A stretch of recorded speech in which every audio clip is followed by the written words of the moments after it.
Bismillahirrahmanirrahim. Assalamualaikum warahmatullahi wabarakatuh.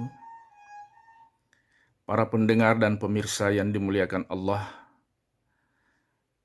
mari kita mendengarkan kembali isi kitab 3 serangkai dan 5 serangkai Tarekat Naqsabandiyah Khalidiyah yang dikarang atau yang ditulis oleh Profesor Dr. Syekh Haji Jalaluddin, Mursyid Tarekat Naqsabandiyah Khalidiyah. Pada kesempatan ini, judul yang akan saya bacakan, sebab-sebabnya dilahirkan buku Izhar Kazibin, karangan seorang ulama besar yang masyhur di dalam dan di luar Mekah, dan imam pada mazhab Syafi'i. Nama beliau Syekh Ahmad Khatib Minangkabau.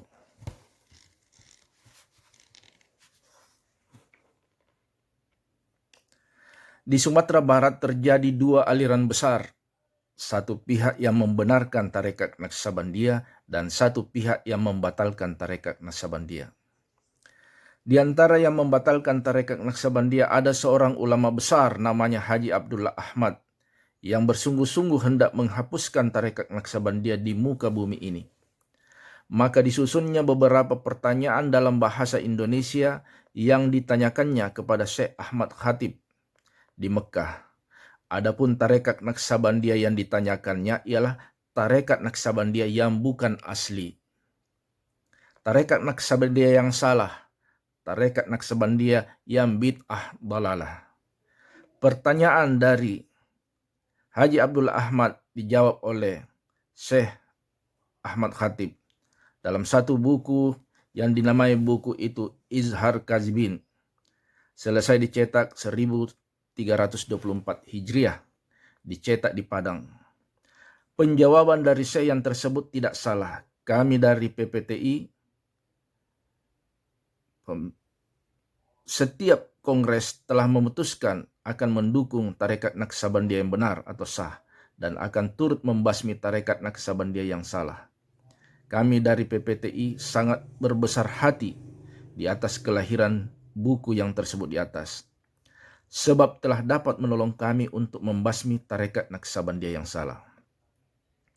Satu bukti bahwa Syekh Ahmad Khatib tidak menyalahkan tarekat Naqsabandiyah yang asli pasti tidak telah sampai ke tangan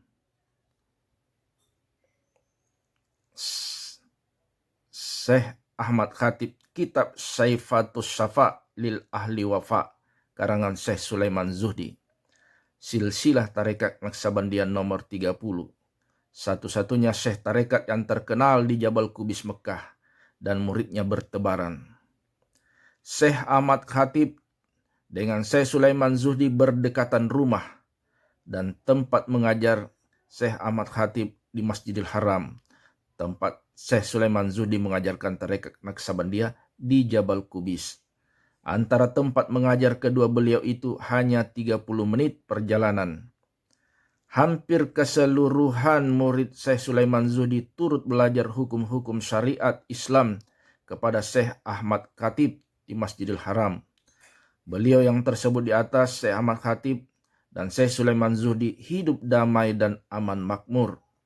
Apalagi di zaman kedua beliau itu, dalam pemerintahan Syarif Makkah yang membenarkan mazhab yang 4, yang disalahkan Syekh Ahmad Khatib ialah barang yang salah juga, menurut apa yang ditanyakan kepadanya.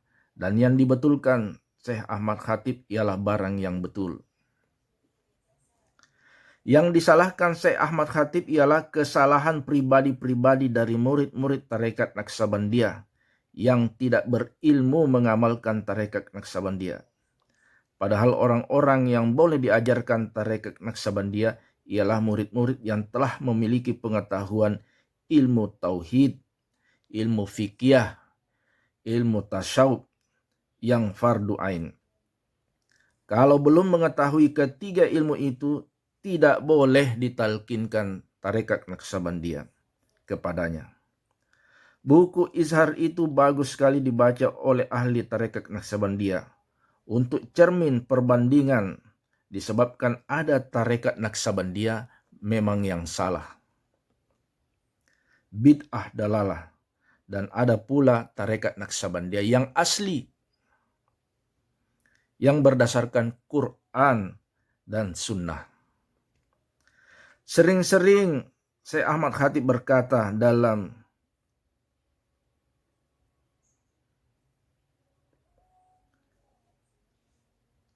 hamba tidak menyalahkan takrib istilah isyarat-isyarat tarekat Naqsabandiyah. Berarti Syekh Ahmad Khatib mengetahui apa takrib atau istilah atau isyarat tarekat Naqsabandiyah. Jika saudara A.M. Arif selaku pengarang buku fatwa yang telah menyalahkan tarekat Naqsabandiyah, janganlah dipakai buku Izhar Kazibin untuk menyalahkan tarekat Naqsabandiyah yang asli. Sebab kami pun mengakui kebenaran buku Izhar Kazibin untuk menyalahkan tarekat Naqsabandiyah yang bukan asli, atau tarekat Naqsabandiyah yang bid'ah dalalah. Kami tegaskan bukanlah tarekat Naqsabandiyah kami serupa dengan tarekat Naqsabandiyah yang disalahkan oleh Syekh Ahmad Khatib yang tersebut di atas. Kedua beliau yang tersebut di atas yaitu Haji Ahmad Abdullah dan A.M. Arif, keduanya termasuk orang yang jahat sangka terhadap tarekat Naqsabandiyah. Ingatlah, sifat jahat purbasangka itu adalah termasuk dosa besar. Kalau hendak mengetahui tarekat Naqsabandiyah yang benar, maka pelajarilah kepada ahlinya. Kalau hanya saudara kedua ingin bertanya-tanya saja dengan pertanyaan yang tidak ikhlas, kemungkinan ahli tarekat Naqsabandiyah tidak akan sudi menjawab pertanyaan saudara-saudara. Dan janganlah dianggap pula ahli tarekat Naqsabandiyah menyembunyikan tarekat Naqsabandiyah yang asli. Hanya pertanyaan saudara-saudara akan dijawab jika saudara-saudara bertanya dengan hati ikhlas, dan janganlah bertanya dengan jahat purbasangka. Kata beliau yang terhormat A.M. Arif, Imam Ja'far Siddiq silsilah tarekat Naqsabandiyah nomor 5 tidak bertemu hidup dengan Abu Yazid Bustami silsilah tarekat Naqsabandiyah nomor 6. Disebabkan sesudah begitu lama silsilah nomor 5 meninggal dunia, barulah lahir silsilah tarekat Naqsabandiyah nomor 6. Maka dianggap oleh A.M. Arif bahwa silsilah tarekat Naqsabandiyah adalah daif dan tidak dapat dipercaya. Menurut paham A.M. Arif bahwa ilmu tarekat Naqsabandiyah ini diterima dari orang yang sudah lama mati, maka jawab saya begini. Kalau kita lihat susunan silsilah tarekat Naqsabandiyah dari nomor 1 sampai nomor 34, belum tentu setiap orang di bawah nomor urut itu murid dari guru yang di atasnya.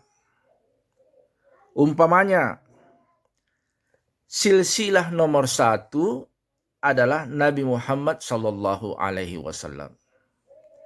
Muridnya ialah silsilah nomor 2, yaitu Abu Bakar Siddiq.